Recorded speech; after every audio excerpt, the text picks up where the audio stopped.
Church should be a safe place until it isn't, right? Here's my experience with spiritual abuse. I never thought I'd be telling this story because it's painful and complicated. Faith communities are supposed to be places of healing and love. So when the harm comes from the place you trust the most, it leaves deep scars. And I mean deep. Spiritual abuse isn't talked about enough, and too many people suffer silently. You start to question your faith, your judgment, even your worth.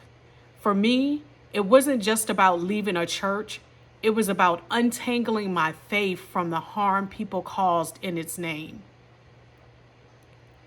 At the end, I'll share 3 steps that helped me heal my faith afterward.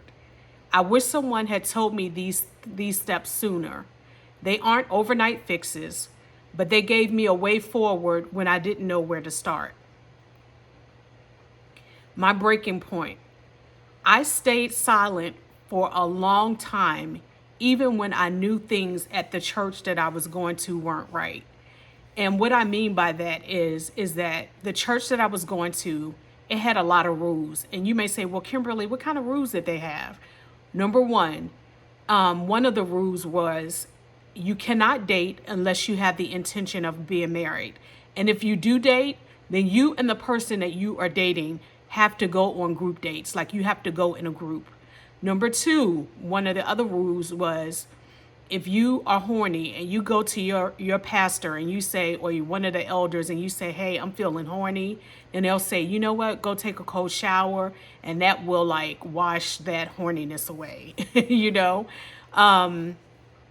And then the other rules, the other things that were, or the damaging things that were done was, you know, after all of these rules, I was in this church from like 14 to 16. And after all of these rules, I realized, my husband and I realized that it was time. I mean, not from 14 to 16. I either was there at 14 or 16 up until I got married. And my husband and I realized, oh, like it's time to go. Like this is not becoming about helping people and serving people. It's becoming a whole different thing. And so we decided to leave. And I was told that the reason why I couldn't have a baby, or was hard for me to have a baby, was because my womb was cursed, because we were deciding to leave.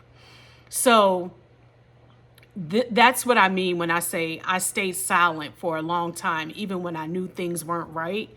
But it was up until that point where I was like, oh, deuces, we got to go.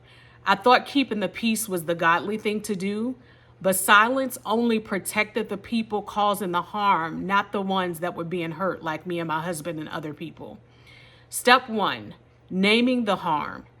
I had to say the words, what happened to me was wrong. That was the first step towards my healing. I had to say what happened to me was dead wrong. Until you name it, it feels blurry, like maybe you imagined it, or naming it brings clarity and it brings your power back. Step 2, safe community. I found people who believed me and didn't rush me to get over it. And this is so key, because some people, you know, they just don't understand. But finding people who believe you and don't rush your healing, sometimes healing starts with just one person who says, you know what? I see you, Kimberly. I see you. That safe space gave me room to grieve, to process, and slowly rebuild my trust. Step 3, rebuilding faith. I separated God's character from people's behavior. I had to. God wasn't the one who hurt me, but the people did. And learning that truth helped me rebuild a faith rooted in love and not fear.